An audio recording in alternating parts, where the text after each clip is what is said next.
કેન્દ્રીય રેલવે, માહિતી અને પ્રસારણ તથા ઇલેક્ટ્રોનિક્સ અને માહિતી ટેકનોલોજી મંત્રી શ્રી અશ્વિની વૈષ્ણવના મુખ્ય મહેમાન પદે ગુજરાતમાં પ્રથમવાર વલસાડ ખાતેના પ્રાદેશિક તાલીમ કેન્દ્ર ખાતે પશ્ચિમ રેલવેના રેલવે સુરક્ષા દળ આરપીએફનો 41મો ભવ્ય સ્થાપના દિવસ ખૂબ જ ઉત્સાહ અને ઉમંગ સાથે ઉજવાયો હતો।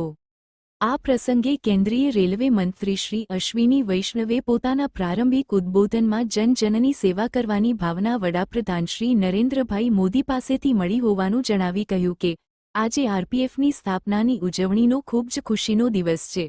આરપીએફના જવાનોએ ગુમ થયેલા અનેક બાળકોનો પરિવાર સાથે મેળાપ કરાવ્યો છે। રોજના 2 કરોડ યાત્રી રેલવેમાં મુસાફરી કરે છે, તેમની સુરક્ષા અને સલામતીની જવાબદારી સુપેરે નિભાવે છે। પરેડ બાદ સાંસ્કૃતિક કાર્યક્રમો યોજાયા હતા। પ્રશંસનીય સેવા બદલ પુરસ્કાર વિજેતાઓને મંત્રીશ્રીના હસ્તે પ્રતિષ્ઠિત પુરસ્કારો અર્પણ કરાયા હતા। રેલવેના લાખો મુસાફરો અને રેલવે સંપત્તિનું રક્ષણ કરનારા આરપીએફ કર્મચારીઓના અતૂટ સમર્પણ, બહાદુરી અને બલિદાનની સ્મૃતિરૂપે રાષ્ટ્રપતિ પોલીસ મેડલ અને જીવન બચાવ મેડલ જેવા કુલ 41 પુરસ્કારો એનાયત કરવામાં આવ્યા હતા। ના સ્થાપના દિવસની ઉજવણીના સમારોહમાં લોકસભાના દંડક અને વલસાડ ડાંગના સાંસદ શ્રી ધવલભાઈ પટેલ, વલસાડ, કપરાડા અને ઉમરગામના ધારાસભ્ય સર્વશ્રી ભરતભાઈ પટેલ, જીતુભાઈ ચૌધરી, રમણલાલ પાટકર, જિલ્લા સંગઠન પ્રમુખ શ્રી હેમંતભાઈ કંસારા, પશ્ચિમ રેલવેના જનરલ મેનેજર વિવેક ગુપ્તા, આરપીએફ પશ્ચિમ રેલવેના મુખ્ય જનસંપર્ક અધિકારી શ્રી વિનીત અભિષેક અને રેલવે બોર્ડના અધિકારીઓ સહિત ભારતીય રેલવેના તમામ આરપીએફ અધિકારીઓ ઉપસ્થિત રહ્યા હતા। રેલવે સુરક્ષા દળના મહાનિર્દેશક સોનાલી મિશ્રાએ સ્વાગત પ્રવચન કરી આરપીએફની કામગીરી અને ટેકનોલોજીનો કેવી રીતે ઉપયોગ થઈ રહ્યો છે તેની માહિતી આપી હતી। પશ્ચિમ રેલવેના આરપીએફના ઇન્સ્પેક્ટર જનરલ વ principal chief security commissioner Shri Ajay સદાણીએ આભારવિધિ કરી હતી। આરપીએફ પ્રત્યે સન્માનની ભાવના પેદા થાય છે। મહાકુંભમાં પણ ખૂબ જ સરાહનીય કાર્ય કર્યું હતું, જે ખરેખર અભિનંદનને પાત્ર છે। આજે રેલવે ટ્રાન્સફોર્મેશનના દૌરમાંથી પસાર થઈ રહી હોવાનું જણાવી મંત્રીશ્રીએ વધુમાં ઉમેર્યું કે ટેકનોલોજીનો ઉપયોગ, નવી ડિઝાઇનની ટ્રેન, લોકોમોટિવ અને નવી ટેકનોલોજી કવચ પર દિવસ રાત કામ થઈ રહ્યું છે, જેનો લાભ પેસેન્જરોને મળી રહ્યો છે। આ પરિવર્તનનો યુગ છે, જેમાં મહત્વના કામોનો ઉલ્લેખ કરતા મંત્રીશ્રીએ કહ્યું કે છેલ્લા 11 વર્ષમાં 35,000 કિમીની રેલવે ટ્રેક નાખી છે, જે ઐતિહાસિક કામગીરી છે, જેના કારણે વધુ ટ્રેન ચલાવી શક્યા છે। દિવાળી અને છઠ્ઠના તહેવારે 12,000 સ્પેશિયલ ટ્રેન દોડી રહી છે। આ ત્યારે જ શક્ય બન્યું છે કે જ્યારે ઇન્ફ્રાસ્ટ્રક્ચરમાં સુધારો થયો છે।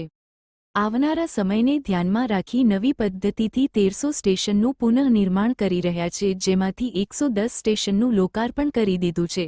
ફ્રેઇટ કોરિડોરમાં ઇલેક્ટ્રિફિકેશનનું કામ લગભગ પૂર્ણ થયું છે।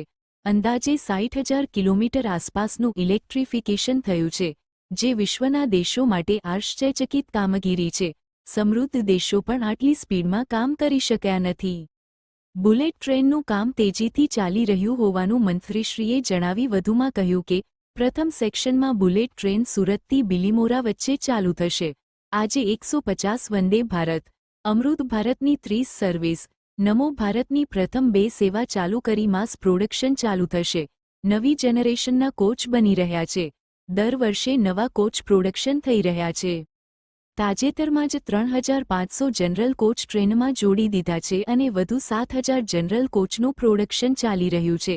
સમાજના દરેક વર્ગમાં, ખાસ કરીને ગરીબ અને મધ્યમ વર્ગના પરિવારને કેન્દ્રમાં રાખી કામ કરી રહ્યા છે। 2 મોટા કોરિડોર દિલ્હીથી હાવડા, કોલકાતા અને દિલ્હીથી મુંબઈ કોરિડોરમાં એડવાન્સ સ્ટેજ પર કામ ચાલી રહ્યું છે।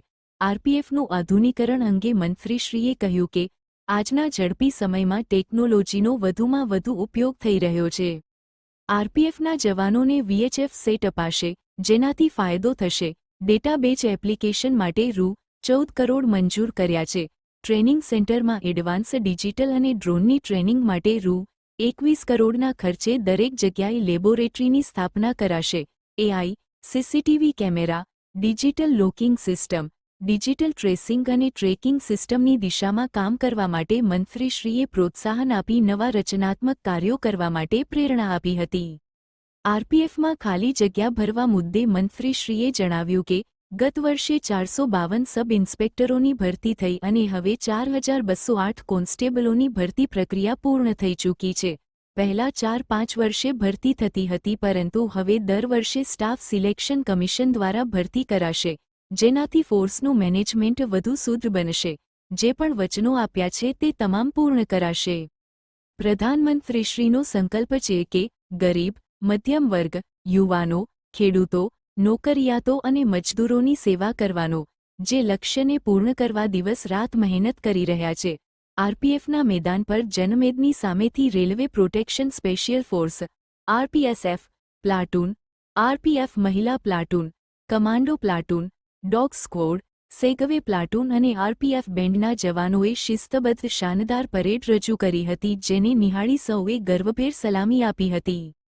सूरत से बिलिमोरा बहुत अच्छी प्रोग्रेस है। कंप्लीट ट्रैक लिंकिंग हो गई है पूरे के पूरे सेक्शन में। ट्रैक ले करने के बाद में ओवरहेड इलेक्ट्रिकल टावर्स जो लगने हैं वो लग रहे हैं अभी। और मैंने कुछ दिनों पहले सूरत स्टेशन भी देखा था, आज बिलिमोरा स्टेशन देखूंगा और टारगेट है कि 2027 में पहले इस सेक्शन में बुलेट ट्रेन चलाई जाए। तो बहुत अच्छी प्रोग्रेस है ओवरऑल। साबरमती अहमदाबाद से लेके मुंबई तक जो कंप्लीट 508 किलोमीटर है, इसकी बहुत अच्छी प्रोग्रेस है। महाराष्ट्र में डेफिनेटली ठाकरे साहब ने परमिशन नहीं दी थी, इस कारण से डिले हुआ था, लेकिन अब उस डिले को भी मेकअप करने का पूरा प्रयास चल रहा है। गुजरात में काम बहुत प्रोग्रेस हो गया है। 28 में पूरे वापी से लेके अहमदाबाद तक का कंप्लीट बुलेट ट्रेन चल जाएगी और 29 में जाते जाते ठाणे और मुंबई में भी 29 में वहाँ तक भी पहुँच जाएगी। जो समुद्र के नीचे टनल बनाने का काम है, जो कि बहुत डिफ़िकल्ट काम है, बहुत कॉम्प्लेक्स काम है, वो काम भी बहुत अच्छा चल रहा है। उसमें 5 किलोमीटर की टनल ऑलरेडी ओपन हो गई है और बाकी का काम भी तेज़ी से चल रहा है। ये इतना इम्पोर्टेंट प्रोजेक्ट है, इससे ट्रांसपोर्टेशन के अलावा कंप्लीट इस रीजन में एक ग्रोथ का नया आप देखोगे फेज़ आएगा। क्योंकि जो आज अगर ट्रैवल करो आप कार से, तो मुंबई से अहमदाबाद करीब 7-8 घंटे लगते हैं, उसकी जगह आप 2 घंटे 7 मिनट में पहुंच जाओगे मुंबई से अहमदाबाद, वो भी स्टॉपेजेस के साथ। और साथ ही साथ इसका कंप्लीट जो प्लानिंग है बुलेट ट्रेन का, वो इस तरह से है कि पीक आवर्स में सुबह और शाम का जो पीक टाइम है, उसमें शुरू में हर आधे घंटे ट्रेन चलेगी, फिर हर 20 मिनट में ट्रेन चलेगी, फिर बाद में उसको हर 10 मिनट में ट्रेन का जैसे जैसे स्टेबल होता जाएगा नेटवर्क, हर 10 मिनट में गाड़ी चलेगी। यानी इतना अच्छी फैसिलिटी हो जाएगी। और ओवरऑल मतलब जो एक नया कॉन्सेप्ट जो रहता है रेलवे के बारे में, जो पहले से रिजर्वेशन करो कई महीनों पहले, वो सब चीज़ें इसमें बुलेट ट्रेन में एक टोटली नया इसका आपको एक्सपीरियंस रहेगा। और बड़े बड़े शहर आते हैं, मुंबई से अगर चालू करो तो मुंबई के बाद में ठाणे है, फिर वापी आता है, वलसाड है, फिर आगे जाते हैं तो सूरत बड़ा आता है, फिर बड़ौदा आता है, आनंद आता है, फिर अहमदाबाद है। सारे बड़े शहर हैं। इन बड़े शहरों की इकोनॉमी सिंगल इकोनॉमी हो जाएगी। मतलब आप सुबह सूरत से वलसाड से आप बैठो, वापी से बैठो और अपना काम कंप्लीट करो और वापस घर आ सको, इस तरह की व्यवस्था हो जाए। यहाँ पे वलसाड में आया हूँ, तो वलसाड से संबंधित कई विषय भी आज तय हुए। विशेषकर जो एसपी उड़िया उडुपी और कल्याण साइकिल, इन दोनों का ओपनिंग का निर्णय लिया गया आज। जो शहर के अंदर ट्रैफिक के कंजेशन का मुद्दा था वो सॉल्व हुआ। दूसरा चिपवाड़ और गुंदलाव मोगरावाड़ी, उसमें एक आरओबी का विषय था, वो भी आज तय किया गया। डुंगरी में अंडरपास का विषय भी तय किया गया आज। उडवाड़ा में अंडरपास का विषय भी तय किया गया। और एक और बहुत इम्पोर्टेंट था कि कैसे जो उमरगांव में बड़ा इंडस्ट्रियल एरिया है, वहाँ पे आने जाने में दिक्कत होती है, तो उसके लिए एक नई ट्रेन की बात मैंने जनरल मैनेजर साहब को कहा है। एक नई मेमू जो कि उधना से विरार तक पैसेंजर्स को आने जाने के लिए अच्छी व्यवस्था कर सके, उसका स्टडी, उसका फिजिबिलिटी स्टडी करने के लिए जीएम साहब को बोला है। तो जल्दी आपके इसमें अच्छा उपयोग होगा, अच्छा लाभ मिलेगा। वंदे भारत भी आपके चालू हो गई, उसका भी बेनिफिट है। और भी कई आपके एमपी साहब बहुत ही एक्टिव हैं, लगातार फॉलोअप करते हैं, तो ज़रूर इसमें कुछ जो भी विषय आएगा उस पर ध्यान दें। 2 करोड़ यात्रियों की सुरक्षा में हमेशा प्रयासरत रहते हैं सभी जवान। आज उनके फाउंडेशन डे पे उनका अभिनंदन। साथ ही साथ टेक्नोलॉजी का उपयोग करके किस तरह से सेफ्टी और सिक्योरिटी को और ज़्यादा मजबूत कर सके, वैसा आज संकल्प लिया गया। कई तरह की नई टेक्नोलॉजीज़ जो कि एनसीआरबी के साथ मिलके नेशनल डिज़ास्टर जो रिलीफ हमारी बड़ी एक फोर्स है, एनडीआरएफ के साथ जुड़ के उन सब के साथ मिलके एक बहुत ही अच्छे कोऑर्डिनेटेड वे में सेवा करने का संकल्प है।